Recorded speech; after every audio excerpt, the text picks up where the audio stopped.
ઉત્તરાયણ પર્વમાં પતંગની દોરીથી પક્ષીઓને ઈજા થતી હોય છે, જે ઈજાગ્રસ્ત પક્ષીઓને તાત્કાલિક સારવાર મળી રહે અને તેનો જીવ બચાવી શકે અને તે માટે ભરૂચ સામાજિક વનીકરણ દ્વારા ટ્રેનિંગ આયોજન કરવામાં આવ્યું હતું. અવકાશી યુદ્ધનું પર્વ એટલે ઉત્તરાયણ. ઉત્તરાયણ પર્વ જેમ જેમ નજીક આવી રહ્યું છે તેમ તેમ પતંગ રસિકોમાં ઉત્સાહ જોવા મળી રહ્યો છે. તો બીજી બાજુ પતંગની મજામાં દોરીથી નિર્દોષ પક્ષીઓ ઈજાગ્રસ્ત થતા હોય છે, જેના કારણે સરકાર દ્વારા કરુણા અભિયાનની શરૂઆત કરવામાં આવી હતી. જેના ભાગરૂપે ભરૂચમાં પણ 10 જાન્યુઆરી 20 જાન્યુઆરી સુધી કરુણા અભિયાન 2024નો પ્રારંભ કરવામાં આવ્યો હતો. કરુણા અભિયાન હેઠળ પતંગની દોરીથી ઈજા પામતા પક્ષીઓને તાત્કાલિક સારવાર મળી રહે અને નિર્દોષ પક્ષીઓના જીવ બચાવી શકાય તે હેતુથી ભરૂચ સામાજિક વનીકરણ વિભાગ દ્વારા ટ્રેનિંગનું આયોજન નીલકંઠેશ્વર મહાદેવ મંદિર ખાતે સામાજિક વનીકરણના DCS ઉર્વશી પ્રજાપતિની ઉપસ્થિતિમાં રાખવામાં આવ્યું હતું. જેમાં વન વિભાગના RFO કર્મચારીઓ સહિત વિવિધ જીવાદયો પ્રેમી સંસ્થાના આગેવાનો મોટી સંખ્યામાં ઉપસ્થિત રહ્યા હતા.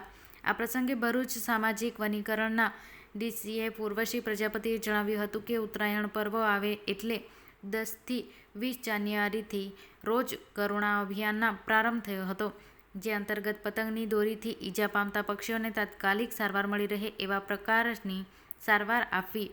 ઉત્તરાયણ પર્વ દરમિયાન તાલુકા અને જિલ્લા કક્ષાએ લોકોમાં જાગૃતિ આવે તે માટે રેલી યોજવામાં આવશે.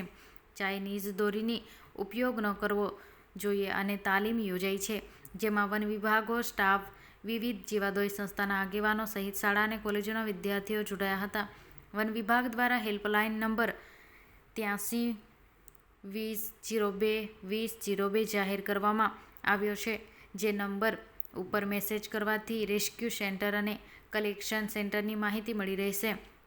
કામધેનુ ગૌરક્ષા સમિતિના આશીષ શર્માએ જણાવ્યું હતું કે વન વિભાગ દ્વારા જાડેશ્વર નીલકંઠેશ્વર મહાદેવ મંદિર હોલમાં તાલીમ યોજાઈ હતી, જેમાં પતંગની દોરીથી ઇજાગ્રસ્ત થતા પક્ષીઓ તાત્કાલિક સારવાર કેવી રીતે આપી શકાય, કેવી સારવાર આપી શકાય અને જરૂર પડે તો નજીકના રેસ્ક્યુ સેન્ટરમાં લઈ જવામાં આવે સહિત વેટરની ડોક્ટર અને સહિત તેમની ટીમ દ્વારા સારવાર આપવામાં આવશે.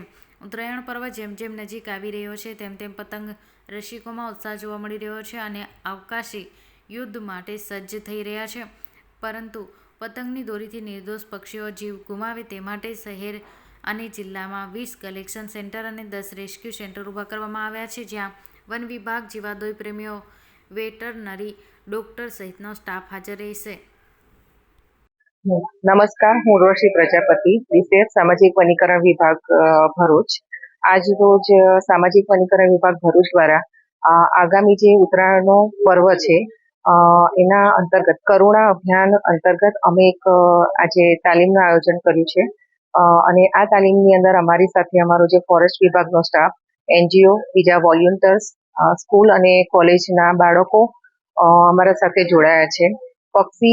ઘાયલ પક્ષી આપણાને મળે તો આપણે એની સારવાર માટે શું કરવું જોઈએ અને સારવાર કેન્દ્ર જે છે ત્યાં સુધી પહોંચાડતા સુધીમાં એને આપણે કઈ રીતે હેન્ડલ કરવું જોઈએ એના માટેની એક તાલીમનું આયોજન કરેલ હતું, જેમાં 300થી પણ વધુ લોકોએ ભાગ લીધો છે.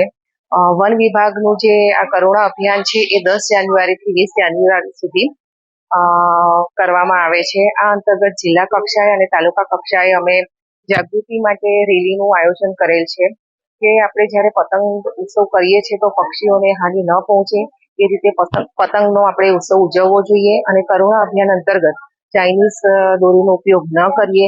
સવારે અને સાંજે જ્યારે પક્ષીઓનો બહાર અને ઘરે આવવાનો સમય હોય છે એ સમય દરમિયાન આપણે પતંગ ચગાવવાનું ટાળીએ. કરુણા અભિયાનનો એક અમારો વોટ્સએપ નંબર છે 83 2000 2000. તો આ નંબર પર આપણે વોટ્સએપ કોલ કરશો અને હાઈ લખશો તો જિલ્લાની અંદર અમારા જે કલેક્શન સેન્ટર છે અને પક્ષી સારવાર કેન્દ્ર છે એની માહિતી મળી રહેશે. એટલે હું દરેક જાહેર જનતાને અપીલ કરું છું કે આપણે કરુણા અભિયાન અંતર્ગત થોડા સેન્સિટાઇઝ થઈને આ પર્વનો આપણે ઉજવણી કરીએ કે જેથી પક્ષીઓને પણ મજા આવે અને આપણી પણ મજા જળવાઈ રહે. આજરોજ ભરૂચ વન વિભાગ તરફથી કરુણા પક્ષી બચાવો જે અભિયાન છે, ગુજરાત રાજ્ય સરકારનું એક અભિયાન છે પક્ષી બચાવવાનું ઉત્તરાયણના પવિત્ર તહેવાર નિમિત્તે. એનું આજે એક ટ્રેનિંગ માટેનું એક સેશન રાખવાનું છે ભરૂચ નીલકંઠ મંદિર કમ્પાઉન્ડની અંદર.